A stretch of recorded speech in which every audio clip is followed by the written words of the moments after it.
नमस्कार दोस्तों, राज कोचिंग के YouTube चैनल में आपका स्वागत है। विद्यार्थियों, हम इस वीडियो में क्लास 10 का भौतिक विज्ञान यानी फिजिक्स चैप्टर का नाम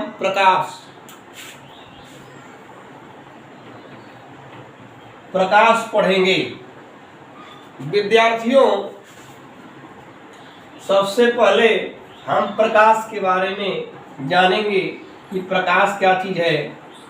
प्रकाश एक प्रकार की विकिरण ऊर्जा है। प्रकाश एक प्रकार की विकिरण ऊर्जा है और प्रकाश किसी वस्तु को देखने में हमारी सहायता करता है। जैसे प्रकाश की किरण किसी वस्तु पर पड़ती है तो उसका कुछ भाग परावर्तन होकर के हमारी आंखों में प्रवेश करता है, जिससे वो वस्तु हमें दिखाई देने लगती है।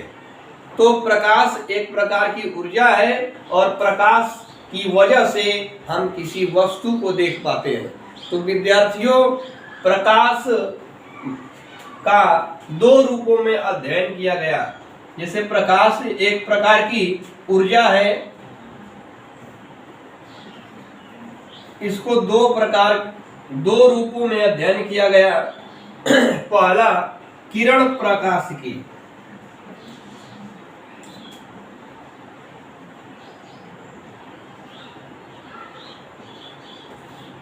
किरण प्रकाशिकी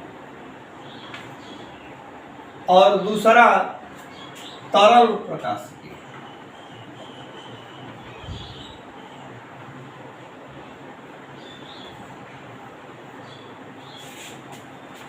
विद्यार्थियों, किरण प्रकाशिकी को न्यूटन ने अध्ययन किया था और इसको हाइगन ने। अब किरण प्रकाशिकी में न्यूटन ने कहा था कि प्रकाश की किरण एक सीधी रेखा में गमन करती है। सीधी रेखा में गमन करती है। तो इसमें हम पढ़ेंगे सीधी रेखा में प्रकाश का परावर्तन,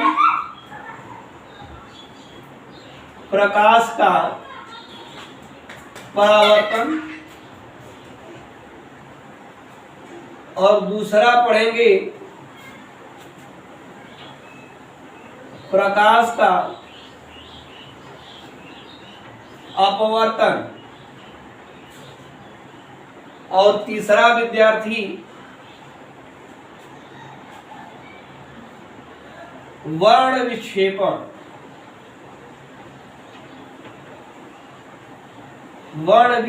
पढ़ेंगे। प्रकाश के परावर्तन में प्रकाश की किरण जिस माध्यम से आती है उसी माध्यम में वापस लौट जाती है और प्रकाश के अपवर्तन में विचलित हो जाती है, जिसको हम डिटेल रूप से पढ़ेंगे। और वर्ण विक्षेपण में होता है कि वो कई रंगों में विभाजित हो जाती है। और ये जो है विद्यार्थियों क्लास 10 में पढ़ाया जाता है और इसका डिटेल जो है, इसका पूरी बारीकी से जो अध्ययन 12 में किया जाता है, तो 10 में भी इसका अध्ययन किया था और 12 में, परंतु तरंग प्रकाशिकी उच्च कक्षाओं में पढ़ाई जाती है। जैसे 12 में हम लोग पढ़ेंगे, इसमें हाइगन ने बताया था कि यह एक तरंग के रूप में जाती है। तो इसमें हमको पढ़ना है क्या? व्यतिकरण। और दूसरा पॉइंट विवर्तन, और तीसरा धूमर। ये हमें 12वीं कक्षा में पढ़ना है, जो तरंग प्रकाशिकी के रूप में हमें केवल 10 में यही चीज पढ़ना है। वर्ण विक्षेपण में जो प्रकाश की किरण कई रंगों में विभाजित हो जाती है वो वर्ण विक्षेपण होता है। अब हम पहला पॉइंट जो प्रकाश का परावर्तन है वो पढ़ेंगे।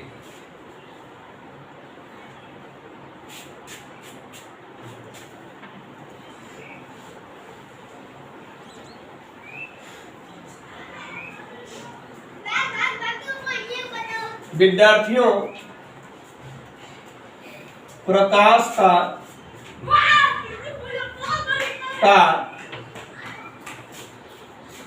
परावर्तन, प्रकाश का परावर्तन, प्रकाश के परावर्तन में विद्यार्थियों हम एक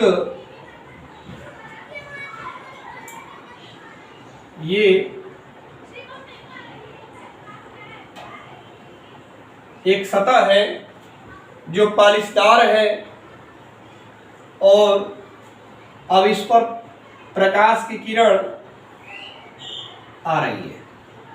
तो जब आती है तो इसको कहते हैं आपतित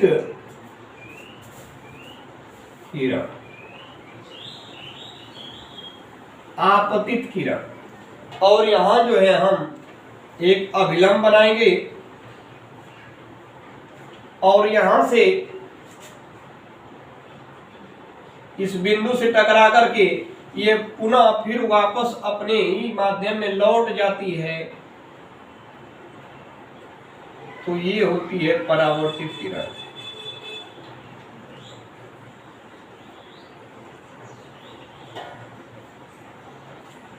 और ये जो होता है ये अभिलंब होता है।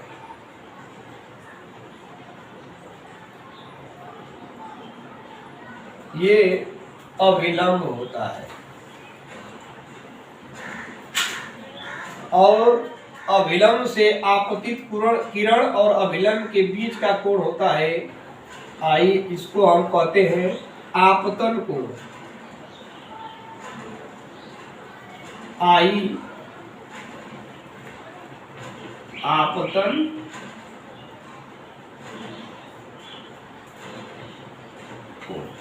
जो ये परावर्तित किरण होती है तो अभिलंब के बीच का जो ये कोण होगा ये होता है आर, ये होता है परावर्तन कोण।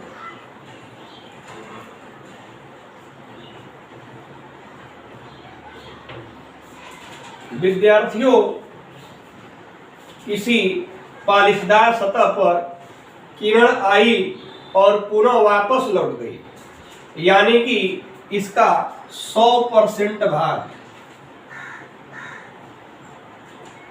लगभग वापस लौट गया, तो ये प्रकाश का परावर्तन कहा जाता है। कोई किरण किसी समतल से चिकने पालिशदार से टकराकर पुनः वापस अपने माध्यम से लौट जाती है तो उसे हम प्रकाश का परावर्तन कहते हैं। इसमें जो आपतन कोण परावर्तन कोण के बराबर होता है। परावर्तन यानी परावर्तन के नियम, परावर्तन के नियम, परावर्तन के नियम ये है विद्यार्थियों कि आपतित किरण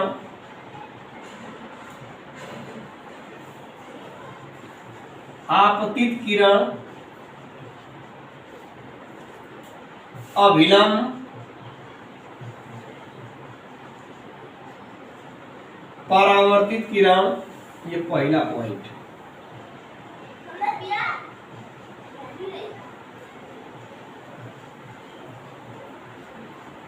तीनों एक ही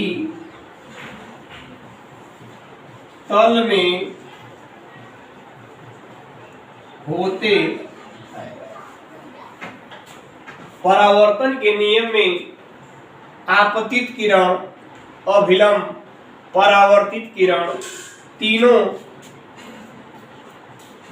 एक ही तल में होते हैं। और दूसरा पॉइंट विद्यार्थी, दूसरा नियम होता है कि जो आपतन कोण परावर्तन कोण के बराबर होता है, यानी कि I बराबर R।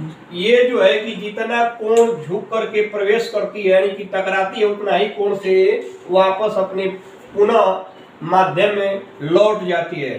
तो विद्यार्थियों, ये परावर्तन का जो मतलब परावर्तन का परिभाषा और ये नियम था, और परावर्तन के कारण ही हम किसी वस्तु को देख पाते हैं। किसी वस्तु पर जो प्रकाश की किरण पड़ती है तो उससे परावर्तित होकर वो किरण यानी हमारे आंखों में प्रवेश करती है, जिससे हम वस्तुओं को देख पाते हैं। तो विद्यार्थियों, इस प्रकार ये प्रकाश का परावर्तन आप लोग पढ़े। अगर ये वीडियो अच्छी लगी तो लाइक कीजिए, शेयर कीजिए और सब्सक्राइब कीजिए, जिससे कोई भी अगर हम ये फिजिक्स का पढ़ाएं तो आप पर पहले जाए। धन्यवाद दोस्तों।